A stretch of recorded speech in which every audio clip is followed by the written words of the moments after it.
Former Cleveland Police Constable Kevin Woof, we mentioned him on June the 22nd this year as he faced his misconduct hearing for allegedly offering a homeless woman £10 for a blowy after a night of drinking, strippers, poppers and looking for prostitutes.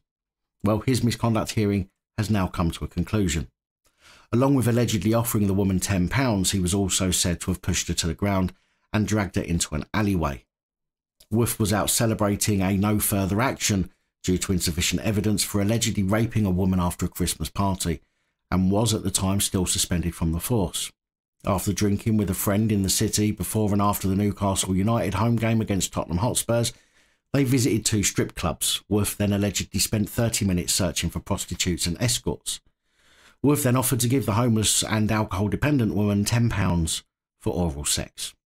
When she refused, he is said to have dragged her to an alleyway and pushed her onto some steps before the woman's partner tried to intervene, but was pushed also, before Woof tried to make off and get in a taxi. The pair stood in front of the taxi and called the police. Woof claimed that he was the victim of an armed robbery and threatened with a kitchen knife, and the reason that he ran was because he was fearing for his life, but the homeless woman and her partner claimed that Woof was trying to rape the woman. However, the pair did withdraw their support for the prosecution against Woof. Woof was accused of breaching the standards of professional behaviour in relation to honesty and integrity, authority, respect and courtesy, duties and responsibilities, and discreditable conduct. During the hearing, the panel found that the alleged victim, her partner, and Woof were all unreliable witnesses due to all of them giving several changing accounts of what had happened. But they did find that Woof had lied in his statement to police after not initially mentioning the armed robbery until later, claiming that he went into the alleyway for a piss when the woman propositioned him.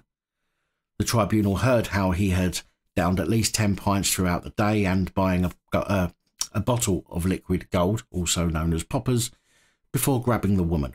A search of his mobile phone record showed that he had been searching for prostitutes and escorts in the Newcastle area just minutes before this is alleged to have happened.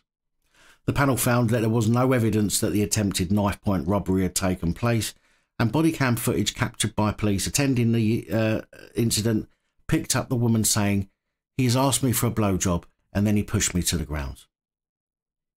Adrian Phillips, chairing the panel, said the evidence of the 3 key witnesses was implausible and unreliable before finding that the former officer was guilty of gross misconduct for attempting to take advantage of a vulnerable woman. He said the panel finds that PC Woof sought to take advantage of her, a vulnerable woman. She was homeless, begging on the street. She was alcohol dependent and had a history of problematic drug use. It ought to have been apparent to him that she was a vulnerable woman.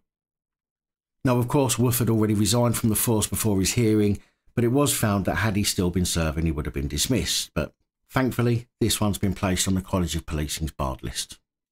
Now, if I think it were me investigating Woof for the previous rape allegation, I'd certainly be going back through the evidence with a fine-tooth comb. I mean, it seems he has a habit of finding himself in predicaments involving potential sex offences.